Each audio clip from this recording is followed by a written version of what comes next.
Black child. Be what you can be. Learn what you must learn. Do what you can do. And tomorrow.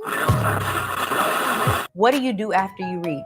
What do you do after you know all, right? And you can say that you're truly conscious. How are you putting what you know into action?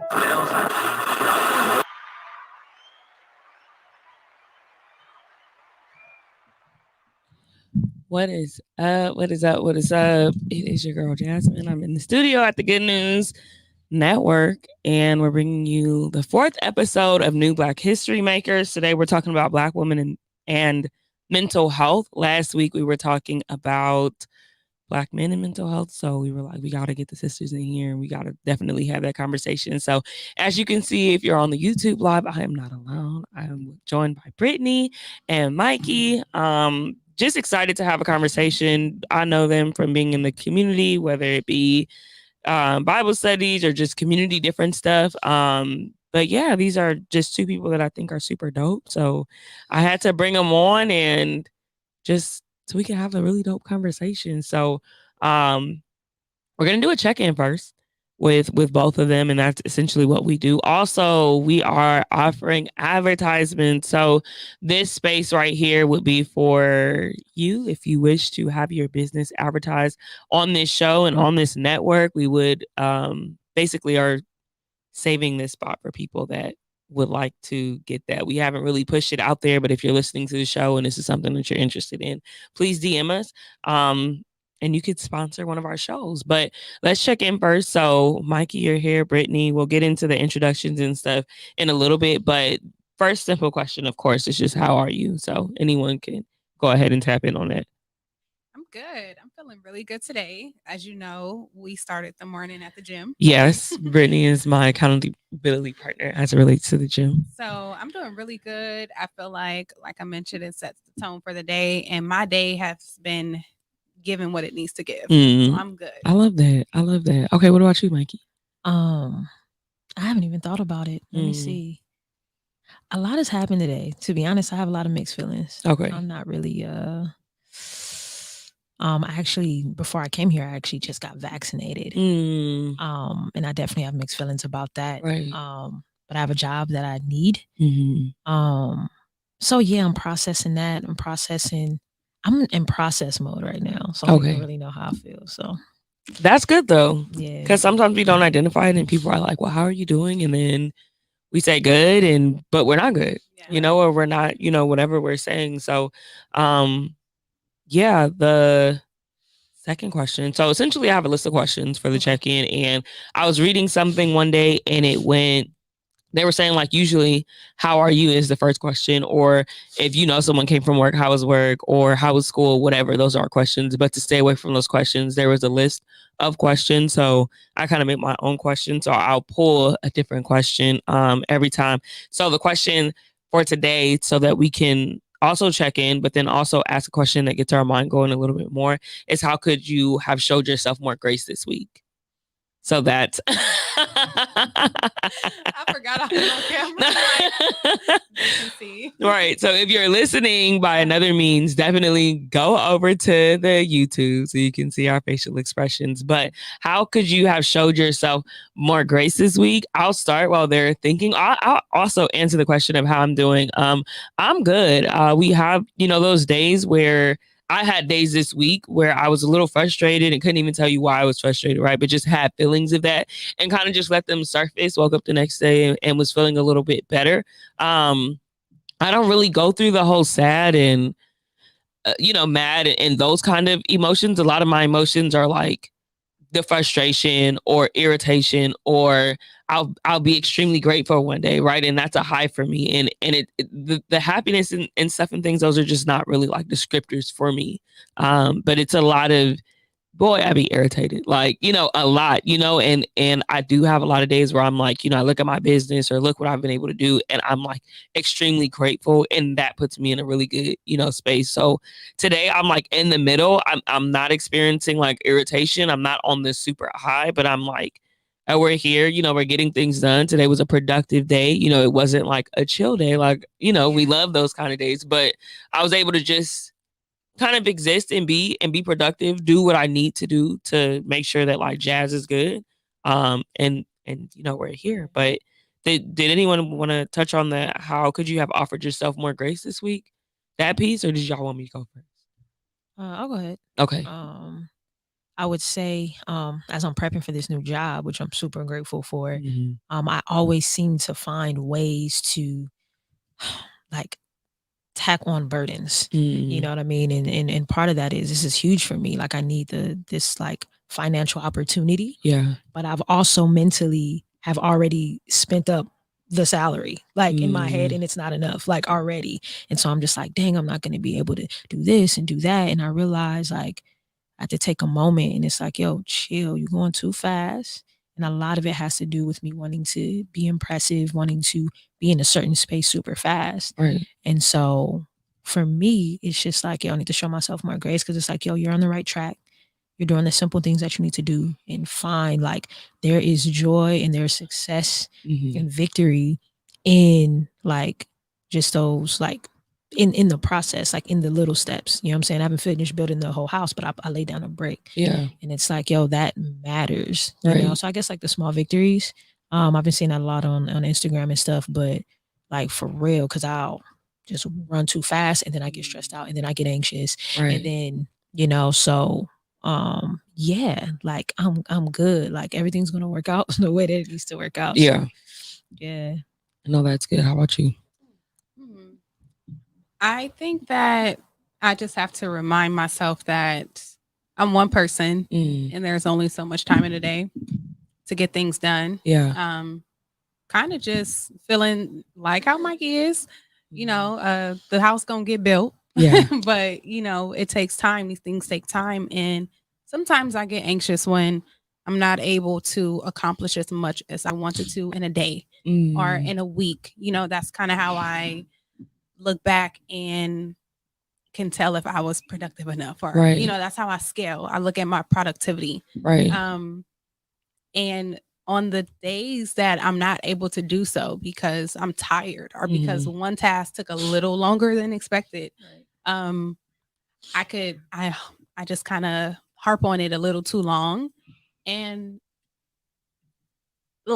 I'm just kind of being okay with checking the things off my list, making like a daily to-do list. And if I don't get it all done, it's okay. Yeah. But as long as I made a few checks, or as long as I just kept going, that makes me feel like, okay, we could get the rest done tomorrow. I think I just need to constantly remind myself that, girl, the house gonna get built. So thank you for that. Right. Not trying to rush the process. Right. Yeah, true. No, that's good for sure. I think for myself, the whole grace thing, just with business is being like entrepreneurs and people that are trying to push. We say there's 24 hours in the day, but there's literally like not, because you have to sleep, you have to eat, you have to do things. So kind of just being like, okay, well, this didn't get done today. So we're going to try to do it tomorrow. Maybe it didn't get done in the tomorrow that was dedicated for that. So it's been 3 days. It's okay. Like it'll get done when it's supposed to get done. So that's kind of been just a thing for me this week, is just, I could have offered myself more grace in like my scheduling and stuff like that, and not being like feeling bad about it, So that would be my kind of offering to that. So as far as this would be another commercial. So the advertisement is the advertisement space. Again, we want, your businesses to be featured here. But now we'll go into the intros basically. So like, who are you guys? Who, just share with us what you guys have going on. So I'll, ask the questions. It stems from like who, what, when, where, why. But the first question is just like, what do you do? Mikey. Okay.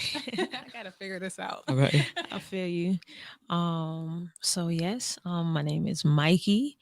And I'm courageously overcoming obstacles lyrically. I'm a musical artist, and yeah, that's just like what I live by, what my artistry like kind of bleeds. You know what I mean? Yeah. Like what it breathes is just trying to get through life, and the struggles, the successes, the failures, all of that. I'm also a mom to an amazing 5-year-old. He's the dopest kid on the planet. Like, I don't know how I got blessed with him, but he's just such a blessing. And yeah, I'm a teacher. I'm a music teacher. I have my own company where I teach private lessons, and yeah, I'm a music teacher. So an artist and a teacher. That's me. Okay, and then what about you, Brittany? Well, I wear a few hats. I think my favorite is being a humanitarian. So I feel like most people know me by the girl who's has her clothing line in the fashion industry. But aside from that, I also have a nonprofit organization that I just founded last year that I'm very, very, very, very, very proud about. Pretty much our mission is to create a safe and sober environment for recovering addicts and people who, just don't want to be tempted, or they're trying to find their way out of that lifestyle. So we create events for them to, have a great time at that doesn't involve alcohol or any other substance uses. So I'm really, really proud about that because I feel like being a part of this generation, drugs is like very apparent and very all up in your face all the time. So I just thought that it was necessary to create that safe space. Also, my brand gives back 20% of every purchase to the nonprofit. So literally, we are just all about saving the drug world. I'm affected by that. I'm a child of a recovering addict. And I'm also a new notary. So y'all got some documents, shameless plug. If you got some documents that you need to be signed, right, come holla at your girl. Yes. Outside of that, I love to play tennis with my husband. Oh, I'm a wife. Yeah. And yeah, we just trying to survive. Just learning how to adult out here. Yeah. I love it. I love it. Okay, so the next question is, who do you serve? I think you kind of tapped into that too. And then you also, so we can skip over that. Yeah. And then when did you realize that the things that you're doing is what you wanted to do? I can talk to that. Okay. For sure. I feel like I'm super blessed because both of my passions were able to kind of come and coexist together. I think that God really, shout out to Big G for that because I was for a long time trying to figure out how I was going to merge the two. My passion for fashion, but as well as for philanthropy or just, humanity, period. And God, I kind of went off. I really wanted to talk about this, but I forgot the question. So when did you get started? Oh, great. So I feel like I have always wanted to be a humanitarian for like my whole life, like before the fashion or anything else. I just love mankind. I'm just a really big people person. But I would say for sure that passion developed in me once I became aware of my mother's addiction. Okay. Because I really wanted to help her. And then I found out there were more people like her. So I wanted to help them. So that was like at a really young age, probably in my middle school years. I didn't really know how to attack it yet, but I knew that it was on my heart. And then as far as the fashion, definitely came in high school. I felt like that was like a really great time for me where I was able to creatively express myself and really find my lane in fashion and who I wanted to be and what I wanted to do and my style. And I would say after college when I got my first corporate America job, that's when I began to put the pieces together to develop my fashion brand where my two passions coexist. So definitely humanitarian and philanthropy came first. Like I said, preteen. Okay. And then fashion now was like later teenage years. Okay. How about you, Mikey? Nice. Man, that's a good question. My brand and just my like passion and all of that has definitely taken a turn, or has, I would say, emerged, more recently, I would say during like COVID, during that time frame. It was my first time experiencing anxiety and depression and realizing that I had trauma and stuff like that. And so, and then just doing ministry my whole life, you know what I mean? It was very, I don't say cookie cutter, but it's just like, oh, you love Jesus and this is what you do. Yay. Love people. Do this. Don't do that. Yay. Right. And not really addressing a lot of like some of the things that would come up, just letting it go over my head. Like, oh, well, we're just supposed to do this or do that. So once I started to experience things like scriptures, like be anxious for nothing, da da da da. So it's like, oh, just read the scripture and then you just believe really hard. And it's like, okay, I'm not supposed to be anxious. But once I start like experiencing anxiety, like in my body, it just became more real and seeing, more people struggling with like wanting to live, just a lot of different things. And so where I'm Mikey, I'm cool, courageously overcoming obstacles lyrically.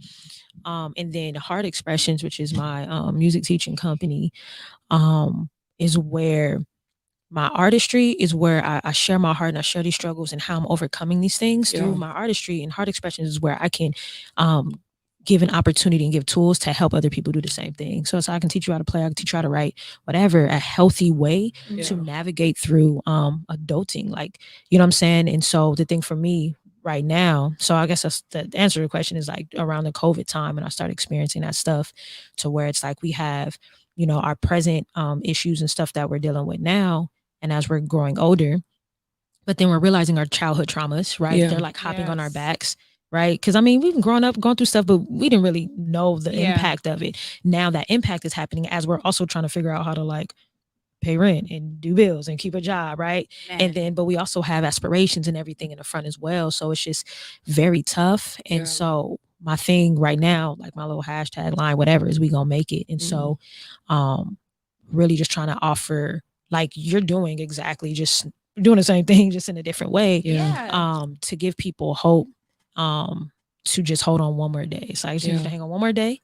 Tomorrow may be different, you know what I'm saying? Something may come through, but as we just seen, even just this past month, this last couple of weeks, like, some people can't handle the pressure. So during that COVID time, just my own issues, I'm like, yo, we need to make it, you know? So no, for sure. So I'm gonna look into the chat. So shout out to DJ Gamma Ray. He is on. Said a few things. It's crazy how we often don't take the time to think about how we feel or really process how we are feeling in any particular given moment. And then a good question is, what made you happy today or this week? That's one we have to definitely add on. And then, or what did you struggle with today or this week? That's definitely one. And then he said, as long as you don't quit. And then it's the with my husband for me, hashtag Black Love. So shout out to Britt and Mo. Yes, that Black Love. So we're gonna jump into the conversation. So this is something, of course, that stemmed last week. We knew Regina King's son, committed suicide. And then this week, I just blanked on her name, but the Miss USA committed suicide, I believe, on Sunday. So that was just something that it's like we can't keep having normal conversations without talking about mental health, and especially in our community. So that's what this conversation is. So for those of y'all that are listening, if you are on the YouTube or listening through the app, feel free to tap in with us, or you can tap in our DMs or on the post on New Black History Makers. But we're talking about mental health. So my first question is essentially, like, what is mental health to you? Mental health to me is literally checking in with the girl upstairs, like how we feeling today, or just, acknowledging my emotions as they come. And, everything is telling myself that everything is valid, but also checking myself when I feel like I begin to veer off too far into oblivion. We know how we spiral and we go down the rabbit hole. But mental health literally is, I feel like it's just how we exist, in our everyday lives. It's, making sure that we're ever present with ourselves and real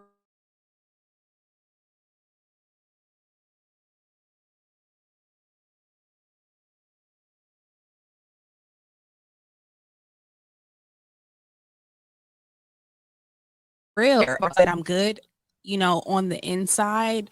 It might look like, glamour on the outside, but if there's a crack in the foundation on the inside, making sure that we tend to that. Right. And we don't just let things sit on the shelf, or we don't let things just crumble. And so that's what I feel about mental health. I feel like it's literally our highest self, and making sure that we're checking in with our highest self, because, our highest self always takes care of us. Yeah. And it's just making sure that we take care of ourselves. No, for sure. How about you, Mikey? Yeah, man, the words that come to mind when I hear mental health is it's something that things that I've been like bumping my head up against, whatever, but is I would say honesty, awareness, and acceptance. And then even just what you said just, made me think of something in action. You know what I'm saying? Like you said, tending to, you know what I'm saying, what it is that you do find, what it is that you are dealing with.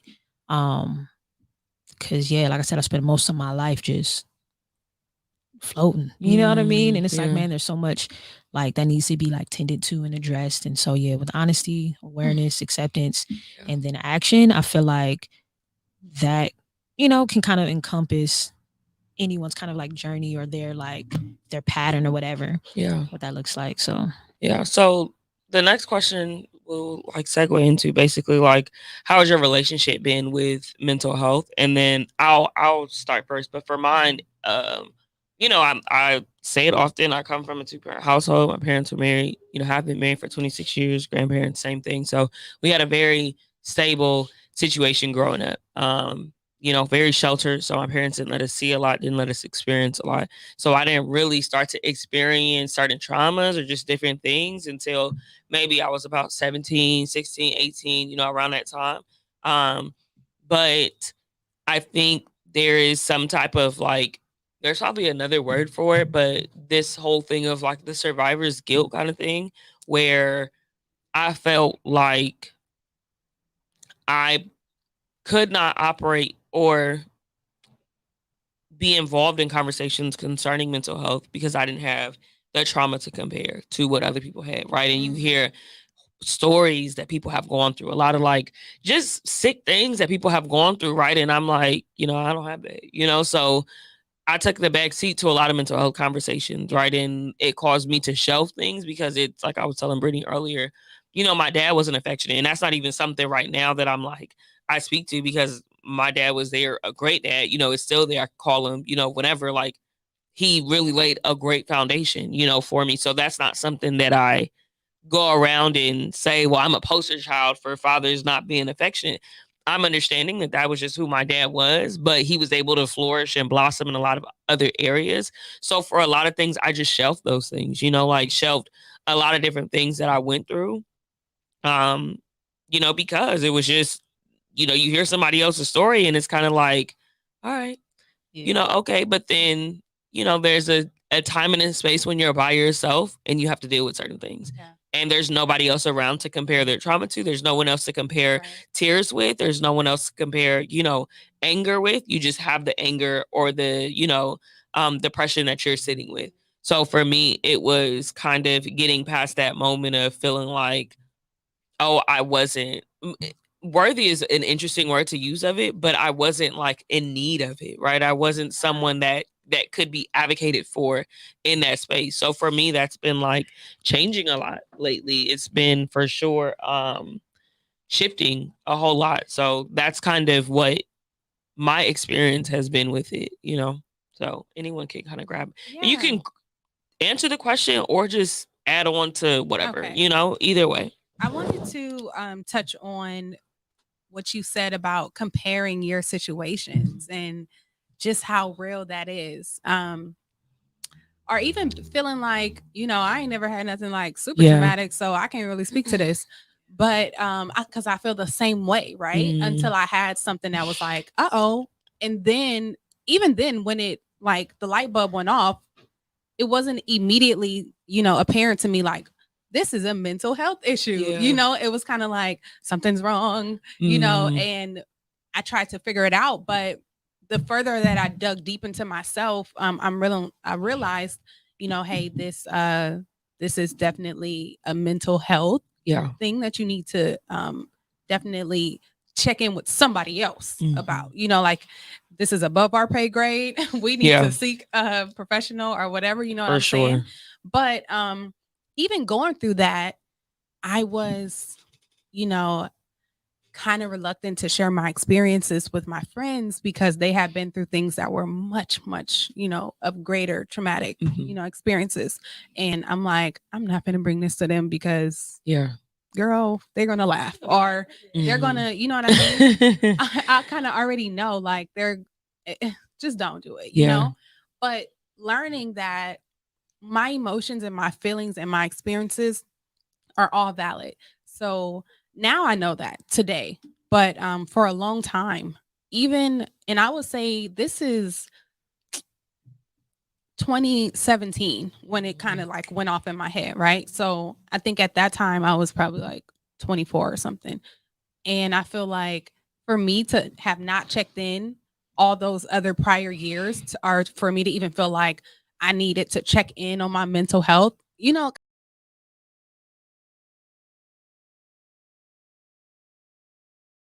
I felt like anything I could get through with God and myself and just positive people around me helping guide me through it. But I still to this day kind of go back and forth with bringing up situations where I feel like somebody has had it harder. Comparing myself and I kind of use that like, you know what, if Tina could go through it, I could get through this, you know, and I feel like that can be good. But I feel like it kind of, the line begins to get blurry where we feel like, don't bring this up because it's not of, significance, even though it is to me, but maybe to the rest of the world, it looks like a tiny piece of grain of an issue. So it was just interesting that you had even said that because that's, really a big deal. Yeah, for sure. Did you want to tap into that, Mikey? Yeah. What was the question again? The original question. So the question was, what has your relationship been like with mental health? Yeah. It's fairly new. And yeah, because I would say similar. I could say like, oh, I didn't really go through much. You know what I'm saying? I would always push it to the side. Yeah. But really it's like, nah, what you was doing was really impactful. Like, you know what I'm saying? You've been hurt. You're just numb. Right. It's the numb. Yeah. It's that numb sensation. Yeah. And that's crazy. I don't mean to cut you off. But seriously, I have numbed myself to I have thoughts that I can't even bring up anymore. But I know they happen. Yeah. Or, in a situation like mentally, my body would be like blackout. Like I wouldn't like fall out. Yeah. But just speaking to like growing up with my mom as an addict, you know, like that was extremely traumatic. You know what I mean? My mom is like in and out the house and present sometimes, not at other times. Yeah. And when she would be gone, it would hurt like a physical pain, although it was completely emotional and mental. Yeah. But it would get so bad that my brain would tell me, stop thinking about her. We're gonna cut her out. We're gonna cut her until I don't know. But yeah. I mean, obviously, as long as you're thinking about her or you're thinking about your situation, right, it's causing us pain. Yeah. And this is like deteriorating your body. Yeah. So we're just going to cut her out. And I would literally cut her out. She would be like, until somebody brought her up again, like, how's your mom? Oh, I do have a mom. Like, you know what I mean? It would be of that significance. And I just have to say that because you said the numbing part. And literally as an adult, it's just now clicking to me what was going on. It was kind of like a defense mechanism that my body was having to this mental pain. It's like, oh, that's too much. Yeah. We're gonna numb that out. So and crazy. So I'm gonna shout out some of the people that are in. Well, DJ Gamma is also in the YouTube, and then shout out to Compton Mania. They did their first show on Monday. It was super dope. So definitely tap in with them. They have like a late show. It might be like 8:30 or something. But yeah, shout out to them. Gamma said, can't downplay our own struggles by comparing it to someone else's, and I think that's like really powerful. Where we we sometimes do that. A lot of times, we do that. And there's the whole like statistic thing that says that, women, we suffer. I don't even want to say that part, but Black women are not going to go get the care that we need. And I think sometimes because we are like comparing ourselves to other people, and it's like in actuality, we are the ones that are really suffering, like we're the ones that, need help. And, if you're not a Black woman or you are whatever you are, I think you should do that, have that same conversation with yourself. But did you want to keep adding on? Like, yeah. Just what y'all tagged on, like, it makes me think of like maybe like the history of the Black family in a sense, because like you said, survivor's guilt. It's like this thing where it's like, like if somebody else go through something else, it's almost like a respect thing. Like I wouldn't dare like touch that. You know what I'm saying? So it's like, oh, let me not trip, like, because you done been through way more. Like people done been through way more. So it almost be disrespectful for me to whine and complain about, you know what I'm saying, what little things like happen. But the more that I'm learning about self-awareness, like I took like a personality test, everybody is on the whole like astrology tip, whatever. But I feel like it's just dope because the point of it all is like becoming more self-aware. And what we find out, you know what I'm saying, is we're all created differently. You know what I'm saying? Somebody can get hit with something super big, get shot, and they survive, but they get bit by a spider and die. Yeah. You know what I'm saying? So it's like, that's a they good went analogy. through something so big, but depending on your makeup, wherever your weaknesses are, so we can't really compare like, dang, this person got this and this and this and that. They probably were built with, you know what I'm saying, the capacity to maybe handle that, where you get your heart broken or you get let down and it just shatters you. That may be an area where you are fragile, so we can't really compare or anything like that. And so for me as well, like I grew up, my mom was an alcoholic, and it was really tough because on top I could be like, oh well, she wasn't like going like your mom, so I'm like, you know what I'm saying? But I had to realize as I got older, like, no, like there was a lot of stuff that and because of that I numbed it, because it was like, oh, I know people with worse didn't really deal with a lot of that. So so yeah, it's been a numbing, it's been a, you know what I'm saying? And now it's more so like I'm willing to uncover and look at the wounds and look at the things that like need to be tended to without shame, without guilt, you know what I'm Finally saying? taking the bandages off to see like, okay, what's really going on with this? And what does that look like, taking the bandages off? It looks like a lot of work needs to be done. It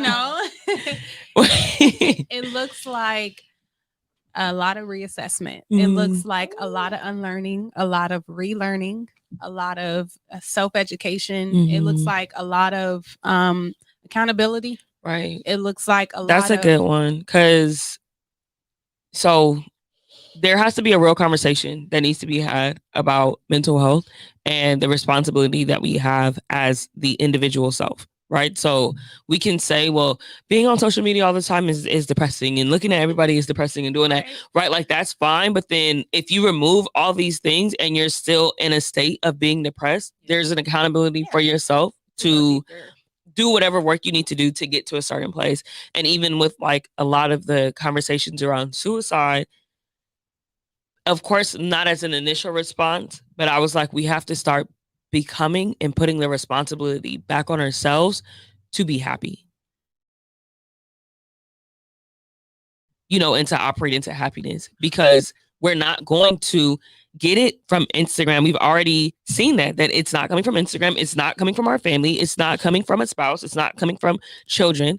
We can have all of that and have money and still be unhappy. And a lot of people are shocked when they see like, oh, well, this celebrity who I thought had a certain kind of lifestyle, or they reach the plateau, the pinnacle basically, and they still decided it wasn't enough. And that is where it's like, yes, we are sad that these people have decided to choose these things, right? Or even just someone who spiraled. Like, we are here for you, in those moments, but there still is a responsibility to the self when the self is by themselves, when you're alone, basically, to choose happiness. And that's a conversation that we need to start having for real, because I don't want to keep losing people, because we're not putting the responsibility back into the person, the individual self, because there's no source outside of yourself that can continue to make you happy. And then when that source is no longer, what do you do? Right. So we have to be a little more aggressive with the fact that it may not be that you can choose happiness and that's how it comes, but you sure can work on it. Yeah. You sure can try to put yourself in places where happiness is just a daily yes, Yeah. you know? For sure. I have a few friends that are coming to mind, and I don't know why this is kind of off topic, but I'm thinking how I know like mental health issues can show up as like bitterness and jealousy, and uncomfortability around other people, and it's like, you know, deal with yourself first. And it's so easy to say, and it's kind of like on the shallow to say like, oh, you need to deal with yourself, but it's so serious. You know, I see people do, I will not say names, but family members who will literally put themselves in the same position and then get mad at it. You know what I mean? And to me, that's a mental health issue. You know, because Insanity. why didn't you take the time to reflect on, you know, what happened last time, and maybe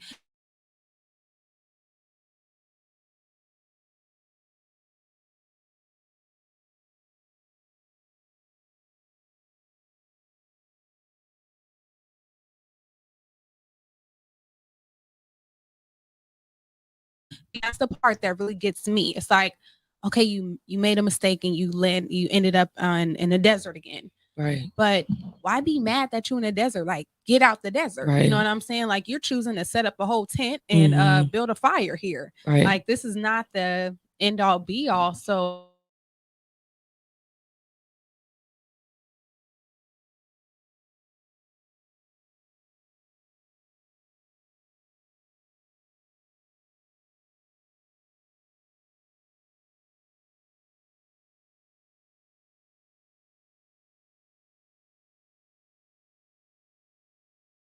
Right. you know, like, it ain't all there. Right. You know what I mean?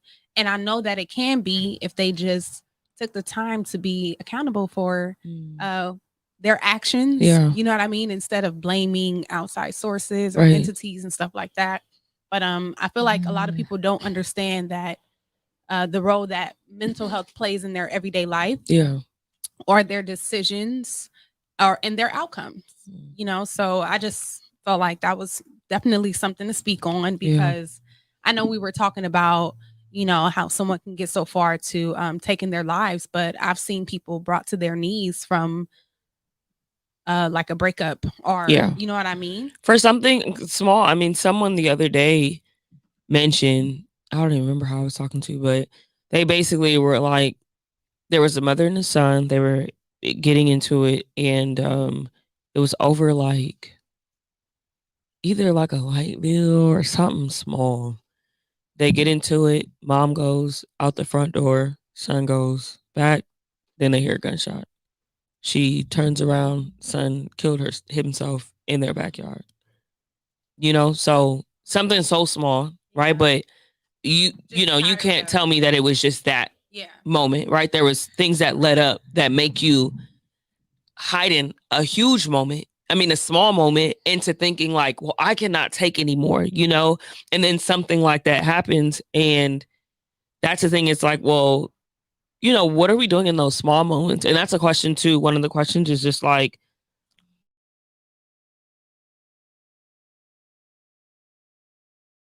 so therapy, we'll talk about that later. Well, we'll answer this. In therapy, have you done therapy before, or what is your like? No, but I would love to. Okay. I just honestly haven't done my due diligence to look into finding the right provider. Right. But it is something that I'm eager about. Right. I just haven't made the steps. Right. And what about you, Mikey? Yeah, no, I haven't been in therapy. Okay. But I did one session with somebody, and it was like an older white lady, and I'm like, I can't do this. She is sweet, but I'm like, I can't do this with what I'm dealing with. And so I found a lady that I really want to work with. It's got to get my bread right. Okay. Yeah. So I'm actively in therapy. I started back in September, so it's been a few months. You know, so we'll tap into that a little later. But so there's clearly practices that you guys have that helps with your mental health. And there has to be practices whether you're in therapy or not, because a therapist is not with you all the time. So what has that been like, where you are having a moment where you are spiraling or something to that extent, and then how are you bringing yourself back? I'm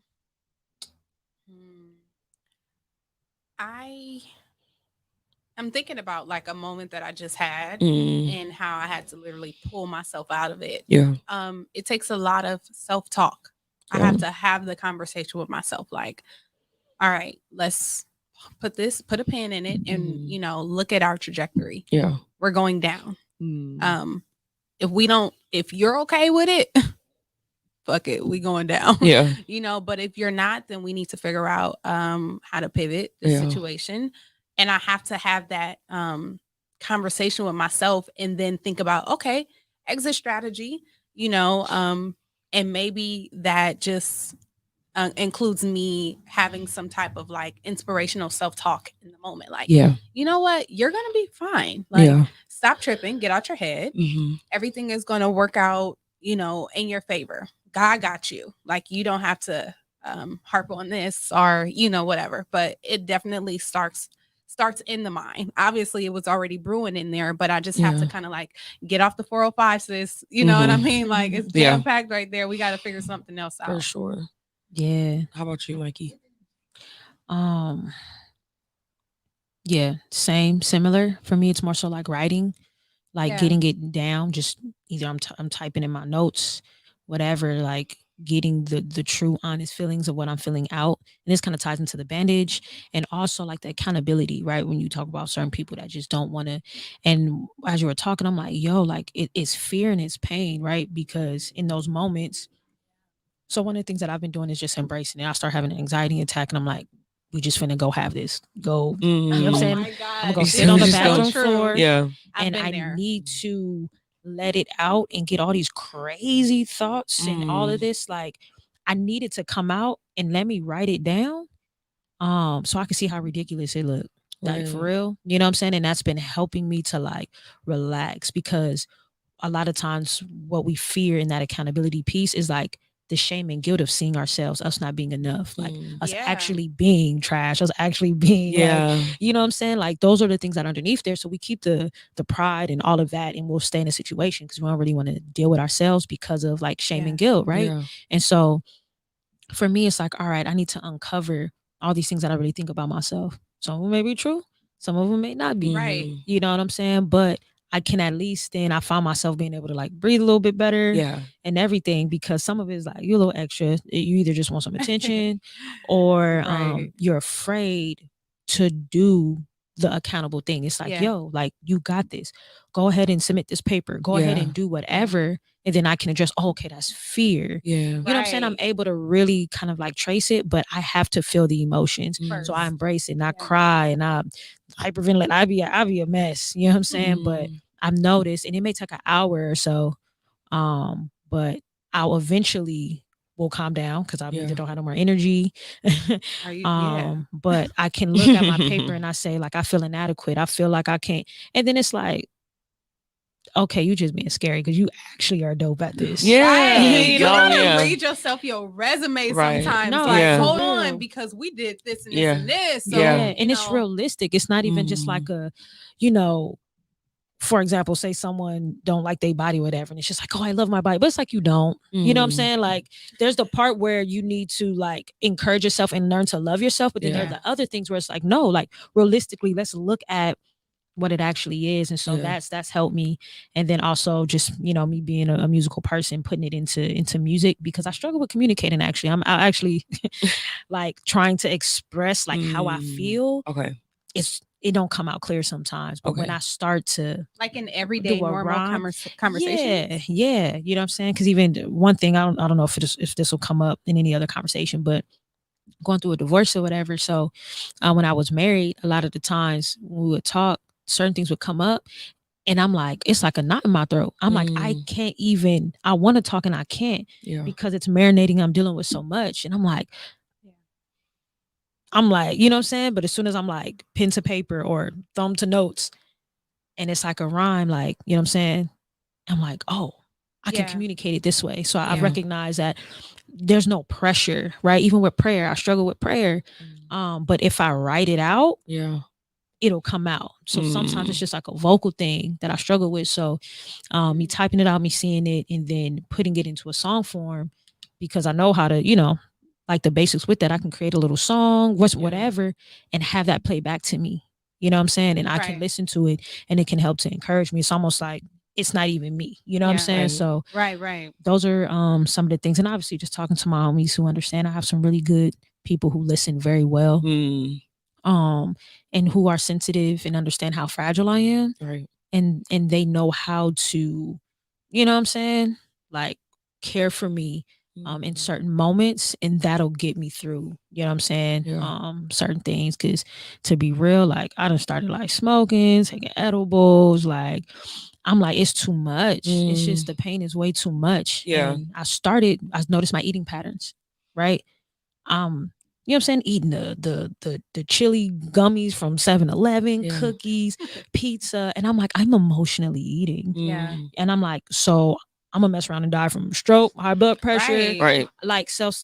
And now there's more that's a stress whole because nother, now I'm in my head, like, Right. oh and, shit, and I'm then I killing don't myself. feel Yeah. good, and then it's showing up in my body. Yeah. So I'm like, man, if I just do edible, like that might be more healthier. Like as I'm figuring out the Right. process, because it's like I'm Right. in it, you know, and I'm doing the work, but I can't escape from the immediate. Can I ask you, pain, does it yeah.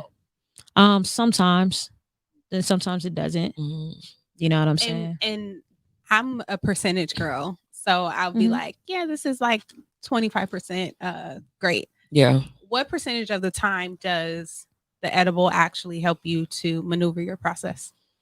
Well, I don't do it often, but the moments where it was like I need this now because I'm tripping. I would say like maybe 70%, 80%, because I'm intentionally like doing it. Like sometimes it's too much and I'm like, but I'm not feeling all of the emotions, and I'm actually thinking about stuff, and I can talk about it without the, you know what I'm saying, all of the ups and downs. And just being present in the emotions. It's able to help me to relax. I sleep. I usually like before I go to sleep, like, you know what I'm saying? Yeah. So I'm able to rest really well, and I wake up and I'm like, all right, cool. The times when it's like not is when I start getting paranoid, because it's like, you know what I'm saying? It just heightened everything. And I'm like, oh my God, like I'm gonna die. It's not real. Like, so it's been a few moments where that has happened. This is my freaking like soul sister or something. Okay, I have to say this though. This is so funny, but I just love that you shared that. I'm not like the drug police though, you know, although I'm kind of like, don't, you know, like kind of bring awareness about addiction and, you know, how it really affects more than just the addict. Yeah. I also understand that people know their limits too, you know, and I have dabbled in weed and alcohol before, and I've had those experiences. And that's why I wanted to know, actually, weed was like the spiral for my mental health fall. You know what I mean? Like, I'm thinking this is a great time, but it actually like put me in a situation where I had a little bit too much time to think about some things. And I went down, and it took me months to climb out, you know, which was crazy. Like, you can ask my husband, it was very much, I can't look a person in the eye. It was very much like, I'm not leaving the house today. It was very much, I have skin. I'm a human. I have fingers. It was a crazy experience. And it did not help my mental health battles at all. That's why I was asking. And anytime I feel like I want to be in a bad mood or I want to feel anxious, I know, smoke. Take an edible. You know what I mean? Anytime I want to, you know, set myself up for a bad experience, or I want to put myself back, I know for me, you know, and again, that's that accountability part. Like, I'm not going to just be doing So what is everything. that like then? So that's something that you actively do? You saying when you want to feel the negative feelings? No. It was as a joke. Oh, okay. I'm like, wait, let's dig into this. Because I will be put in situations where my friends are smoking or they're drinking, and they'll be like, hey, do you want to? And I'm like, no. But before I even get there, I know that it's going to be a question. So I'll kind of ask myself, like, are we do ready? You want to go into that? Okay. You know? And I have to tell myself, like, yeah, if you want to have anxiety for the next couple of weeks, sure, by all means. Then it's like a self-sabotage thing. Right. Whatever. Do that. You know you're going to be paranoid. You know that you can't handle this. Right. So don't put yourself in that situation, you know, to right. even set yourself up for that. Right. And one thing that came up to me was kind of the thing about like, so what happens after? You know, we have coping mechanisms, you know, what happens after? Because even like, you know, we hoop. So we're like, oh, well, basketball, helps our problems. But when you get off the court, you can only be on the court for so long, right? You're not going to just run all day long, even though some of us were able to do that at some point in time. But it's like, at some point in time, you have to get off the court and you have to deal with things. Or sometimes, the high comes down and you have to deal with things. And I know you also mentioned like anxiety attacks. So I want to kind of go into that space because anxiety is something that I suffer from. And not in a way that it's like super aggressive, but like I've been able to kind of like manage it, but I can call it out, but I know specifically probably like 2017, my anxiety attacks were like really bad. And I'm just a person where if something is out of balance for me, I have to get it back, immediately. Yeah. So I remember having like a super bad, and it's crazy because so for those of you guys who don't know, I was at the Good News from 2017 to 2019 and then stopped 2019 to 2021. And now I'm back. So 2022. So at some point in time, maybe towards the end of that 2019 bit, I was having a lot of anxiety attacks. And I'm not a person who experiences that. I'm a person who I'm very aware of what's going on. I'm very aware of myself. And if something is off, I'll go home and I won't be out. But I remember like literally being in traffic and like it wasn't even like an outward scream, but it was like an internal like scream to the point where like it got my attention and I'm just like, okay, like I had to turn off the music because it was too much going on. I couldn't think. I'm sitting in traffic. It was a lot going on. Like I just could not really be in the moment, and be effective, in the moment. So I literally had to drive silent with nothing so that my thoughts can kind of like clear and air out. And for me, those are probably like I think that anxiety attack was what let me know like, okay, no, you need to be doing something else. I was working for the school district. So in a space where I'm feeling like I want to give and I'm serving my community, but, working in some of these places where it's just it wasn't conducive to who I am because I'm trying to fight system, that I'm a part of the system. And then you're dealing with kids who are not learning at the rate that they should be learning at. So then you're dealing with like hopelessness and you have parents that are not understanding and stuff. And it was just like a lot when you're thinking about it. And I was like 21. So it was just a lot to deal with. So those kind of like anxiety attacks kind of came. I wasn't really managing my schedule correctly. I just kind of was like, I'm young. I'm going to go do this. I'm going to go do that, whatever. So I really had to like get on top of that. And I think a lot of times I would say like people assume that you hear anxiety attack, that it's aggressive and that it's kind of like violent. But it's not all the time. Sometimes it's just an internal thing that you're like, oh, I got to let this go. Like, oh, this has to, get up out of me. So, that's been my experience, at least like with anxiety. And it's been something where, I just have to be mindful of. Like, I experience a lot of anxiety with little things like, oh, I don't want to do this. I don't want to do that, and a lot of times we'll just calculate it as, oh, that's just something I don't want to do. But oftentimes there's anxiety behind you not wanting to do that thing, especially when it's something simple, Yeah. And that's where like 1,000%. The honesty comes in too. Like being honest with yourself. Like, yeah. Why don't I want to do this? Right. Yeah. And I feel like that's where self-sabotage comes in for me.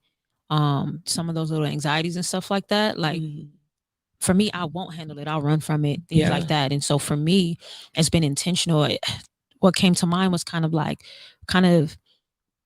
can't fully expect people to go through life and say you got a bad migraine and it's like, don't take an aspirin, like don't take a ibuprofen. You know what I'm saying? And so for me, finding some of like I said, whether it's edible, whatever, like it's like, yo, like sometimes it's too much and I can't handle it. So it's like, let me relieve the pain for a little bit so I can actually go in and do the work. Right. You know what I'm saying? Like it's it's too much of a focus. I can't even begin to look at the problem. Yeah. You know what I'm saying? Cause like me, I don't do that with nobody. It's literally just, I'll be chilling by myself right before I go to sleep, whatever. And it's like, yo, okay, I just need to relieve some of this pain as I'm working through the process. Like I'm gonna get, you know what I'm saying? I need to work through some things. And so, it's still scary. Like it's super new. Like I've never done anything my whole life. You know what I mean? Like ever. That's me. So, like, why do we start when we're like midway through our 20s. What Yeah, are right. you doing? Mhm. Like, But but also like you said, the whole self-awareness thing,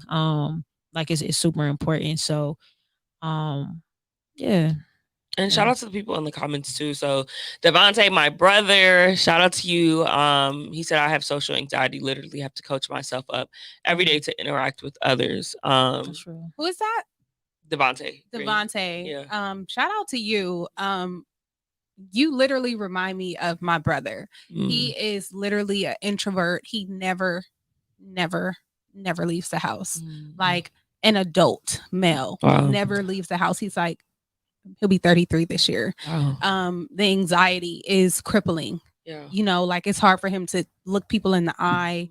You know what I mean? If it's not like a regular conversation with the people who actually live in the house, you know, it's like, no, I'm not going to the outside world. Right. You know what I mean? And I can understand that it you know, it's all in the mind too, because we feel like everybody is so worried about us. You know what I mean? Right. And I know that that's a struggle. I know that it's a real struggle now because I see it in my brother. I used to be like, what is up with people who just can't be around people? But that's coming from somebody who has a mindset of, I'm a people person. I love people. You know, I'm very much a social butterfly. Right. But for other people who can't, I understand it because I went through my season of when I couldn't look the people in the eye, even moms, you know, like best friends. Mo.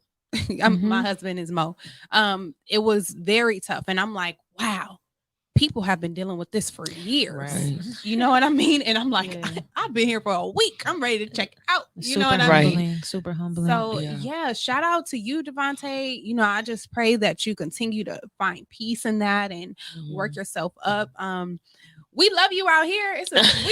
We need you out here. Okay? No, for sure. We are very happy. And shout out to have the you. Giants. And so he's the founder. Ironically, he's the founder of a social group. You know, it's a dope group for Black men. They do a lot of good work. If you saw the tan jackets that we pushed on New Black History Makers, that was who the collab was with. With Devontae. Yeah. So shout out to that. So we're gonna wrap up in a little bit. But I think let's talk about when we feel safe. So in what spaces we feel safe in. Mikey, did you want to touch on that, or are you thinking? No, because you said something earlier, and hopefully I can tie that in. Because you talked about happiness, right? It's so scary. Like, sorry. Say the question again, because I don't. When do you feel safe, or in what places do you feel safe? Man, right now, I feel safe, but I'm struggling with accepting that. So it's causing, I feel guilty for feeling safe in the space that I'm in because it's a space that has been seen as wrong my whole life. And my goal right now in life is pursuing peace, right? So I'm like cookie cutter. I love rules. Yeah. Like my friends know, my nigga, do not go through the grocery store through the exit door. It says exit, bro. Right. Like we will walk this half a block to the other side of Superior and go in the, like that's just me. Like, you know what I'm saying? And so I'm finding a lot of peace in the areas that are wrong. For one, me deciding to get a divorce. That's where a lot of my anxiety and my fear and depression came from. Cause I'm like, oh my gosh, am I gonna be okay? Does God still love me? Am I gonna go to hell? Oh my gosh, right? So that was that first like entryway when you know, just being realistic about things like that. Yeah.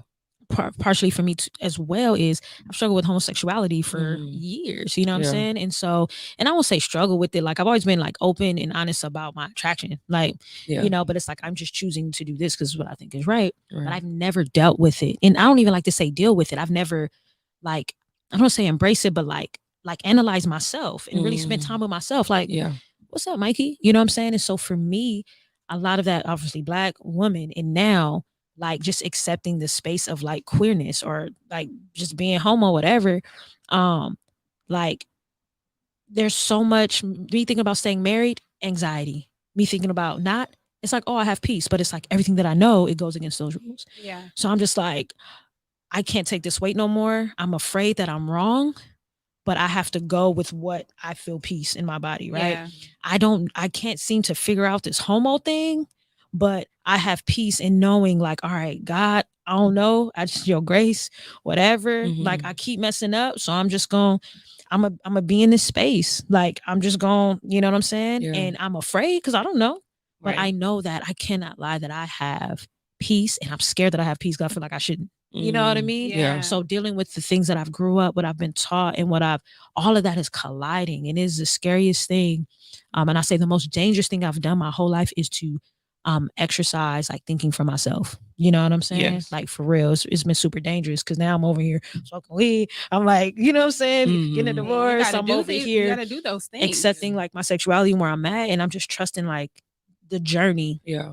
I'm like, God, and the peace is at least giving me some time and space to be like, okay, now maybe we can look at some things, you know what I'm saying? But in the chaos, it's like I can't, you know what I'm saying? So that's been like, I would say like the thing for me. Yeah. Yeah. Feeling Just kind of safe. resting in the areas wanna where add to that. where I find Yeah. peace. I feel like I could completely understand completely. But also it's okay to wake up and choose you, you know, and what feels good to you. Like,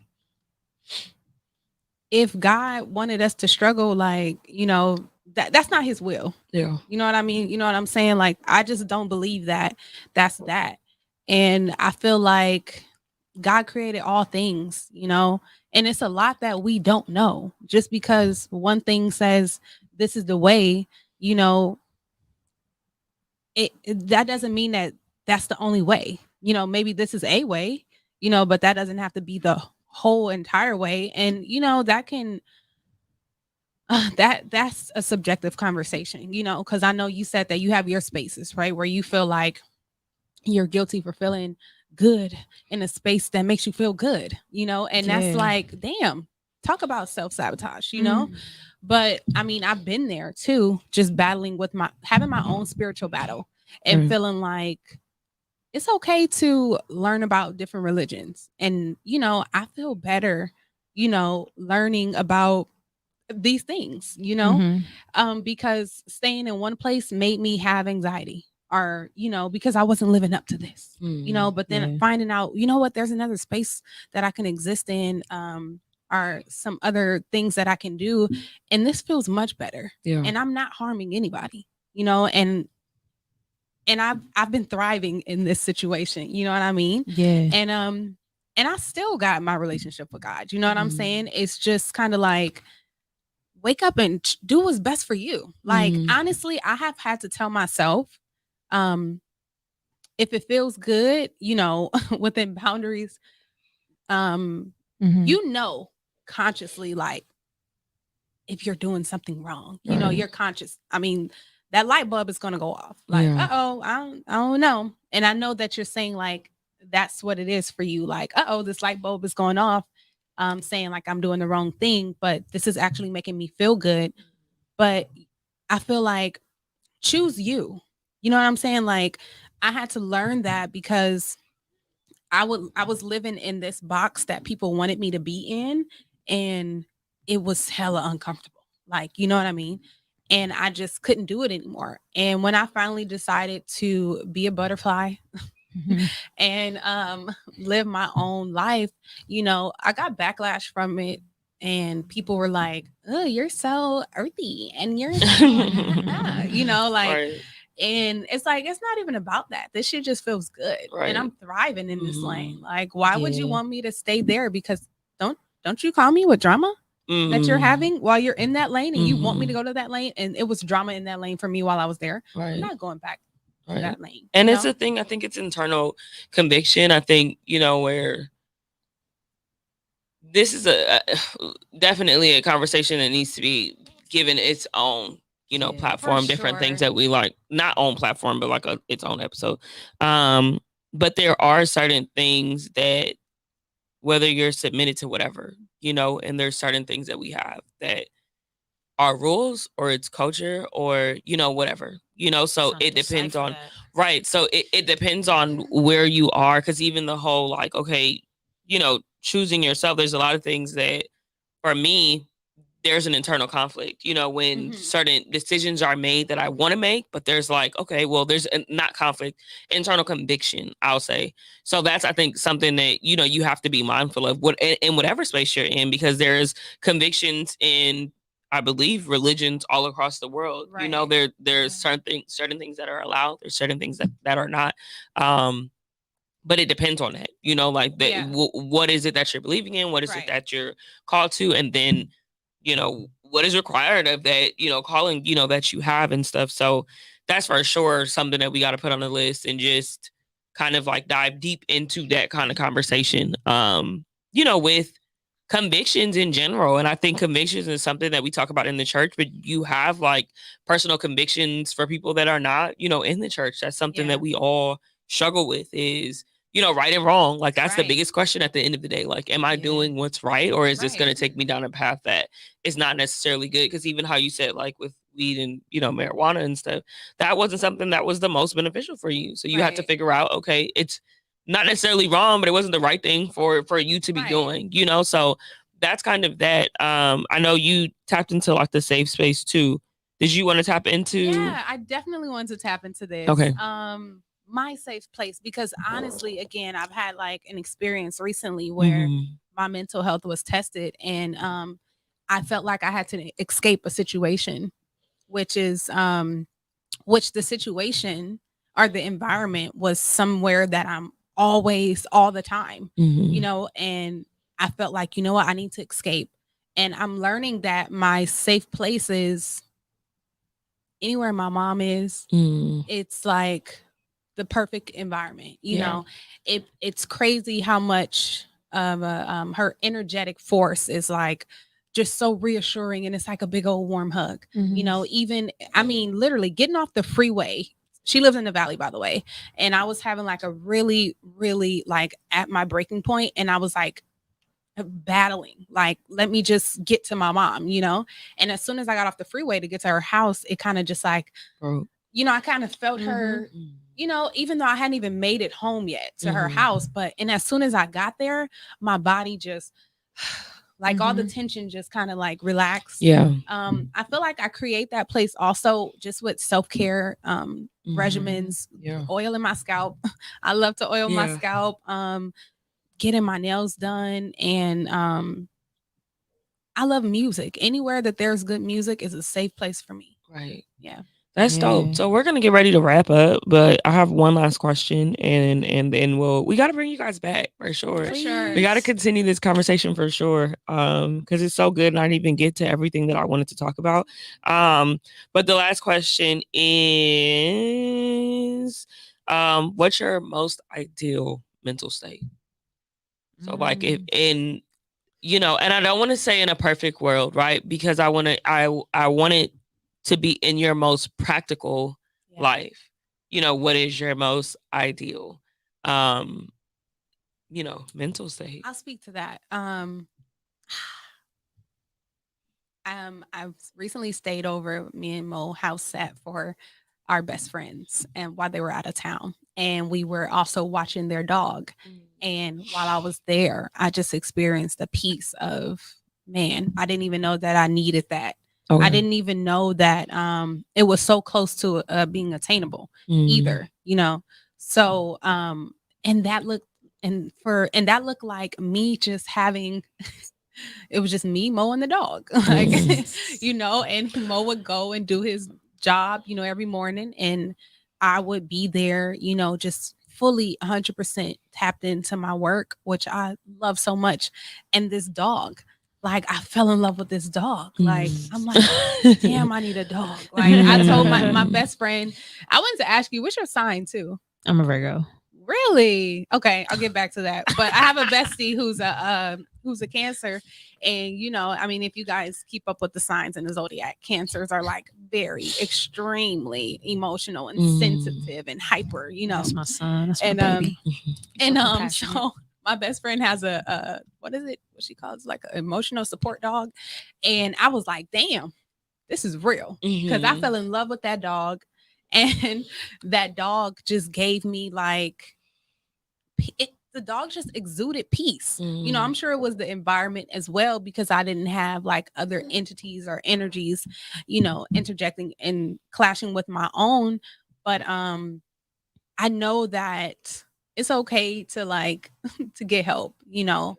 I would love to have like that emotional port from a little puppy or something, or even just going to, you know, have like, if not weekly, monthly check-ins with a therapist to just make sure I'm good and she's not seeing any road blockages and what I have going on too. But I definitely think like ideally a space where it's just me, Mo, and a dog. I know that sounds so cliche. Right. Even if I can't have the dog, I that. think me and Mo, we just balance each other out too. He's So dope. he plays a really big part in my mental health too. Because if I Okay. get too off track, then he's able to like reel me back in. So Right.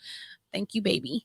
And, and I think just where any space that just we can be comfortable, Yeah. you know, and we can let our guard down, and you know, like there's no interferences. I can't really explain it because a room is not enough. We have to have our own where we know like, no, this is ours. You know, I think that's what allow, that's like my perfect or my ideal mental state, where I feel like I don't have to be worried about if I'm too loud in the house, or if I'm, you know, you know what I mean? Yeah. It's just a space where I can be. Yeah. No, for like sure. 100%. For sure. And then what about you, Mikey?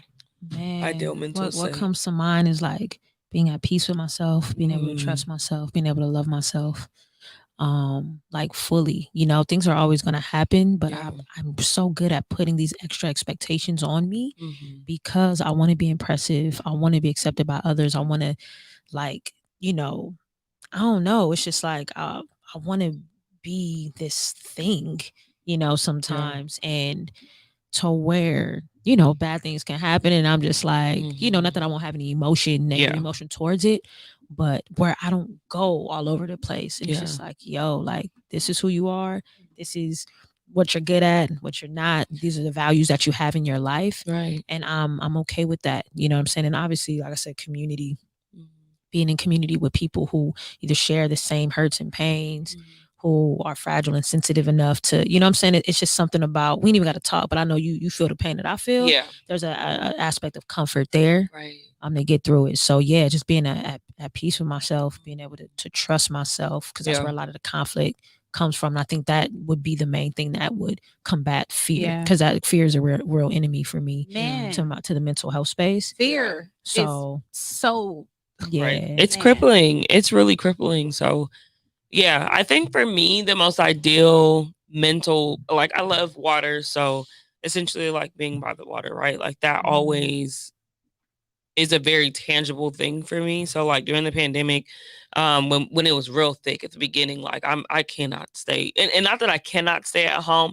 but I'm like I don't like rules, right? So they're like, stay at home. I'm like, no, I'm not staying at home. You know, like, I'll stay by myself. Like, I'll go in my car and drive. But like I loved kind of like being in nature. So I was going on, like, you know, nature up into the mountains walks. And going driving along the coast, like, multiple times throughout the week, right? And it just put me in a really good like mental space. But then also as it relates to like faith and stuff during the pandemic, so probably from like March to October, the only thing that I was like really listening to was like gospel and worship music, and more so like worship music, for those of you who can decipher the two. But just in that space, and that kind of like created a foundation for me that put me into the space that prepared me for like this season, right? A lot of faith, being an entrepreneur and deciding like, yo, we're going to go like full force with this. So really just putting me in a space where like I have a lot of faith in God, you know, and knowing like, you know, like when I go, I think I was telling you earlier, like when I go to bed at night, I know regardless of what that day looked like, you know, the Father has me, you know, so like I'm very much so in that. And then also just like wanting to be in a space like where I think, and this is like another conversation, but it's a ideal space for me where, you know, there's a lot of things that we should not do. And, you know, I subscribe to the Bible and those things. So being in a space where I'm being disciplined in like where God is asking us to be or what he's asking us to do, so that when certain things come up or when things come up as they're supposed to, I'm able to like really experience it the way that it's supposed to be experienced. Yeah. You know, so being patient, waiting, whether it's financially, whether it's relationships, whether it's you know, family, you know, with Yeah. business and stuff, but really like being disciplined in a space with him. And what he's like calling for, like, you know, Christians to do or whatever. I think Yeah. that for me is like, you know, a good mental space, you know, just to be there and like, you know, there's an ideal life. You know, like you kind of said, like the will, there's an ideal will, and that will is supposed to like benefit you. So being there, you know, that's kind of like for me, like where my ideal mental state is. But and I think too, we were talking about this in the car about how, you know, just having a foundation. Yeah. You know, and how that's so big. And I know that Christianity is your foundation. Yeah. You know, like God is like at the heart of this thing for you. So I feel like too, just to have that, just having a foundation is ideal for me. Like having some ground zero. Yeah. Like I know that this is my ground zero instead of just feeling like I'm in the middle of the ocean somewhere. For sure. You know. Man. So No, I that's so appreciate real. everything you said too, Mikey. Just, you know. Yeah, this was a dope conversation. Everything. For sure, dope. So share your Instagram so where people can find you. Oh shoot. Okay, so I have like 1,000, y'all. Right. I'm gonna give you the one that I'm mostly on, which is the one that I'm usually on really is my brand, the fashion brand, which is a women's apparel brand. It's spelled CALHOUNNUOHLAC, and it's pronounced Calhoun Nolak. Yeah, guys, follow me there. I feel like I'm a little more vocal there, and you'll learn a little bit more about and me. the clothes are fire. Yes, please. And please support. Like I said, it's some fire dope designs. And also 20% of each purchase is donated back into the drug recovery community. I had my sweater on yesterday. Hey. I love it. But what about you, Mikey? Where can we find you? You can find me on Instagram at the letter I, the letter M, period. MYKIIIE. The letter I, the letter M, period. MYKIIIE. That's I'm.Mikey. And my website is I'mMikey.com. Right. So shout out to y'all. Thank y'all for coming in and talking with me about this topic. We will definitely have them back. And that's kind of what I want, is to have community in here. You know, it's not about the professional opinion all the time. Sometimes it's about the most practical way that we're getting through our days, that we're getting through whatever it is that we're going through. But this is a New Black History Makers show. We are here at the Good News Network. Shout out to them, the home team. But this is episode 4, so we'll be back every Friday at 3:30 p.m. Pacific Standard Time, bringing you a different show, a new topic. I know I won't even say what some of the topics we have. Just go follow the Instagram at New Black History Makers and stay tuned with us. But we're logging out. Thank you all again. This was a really dope show, and we will see you guys next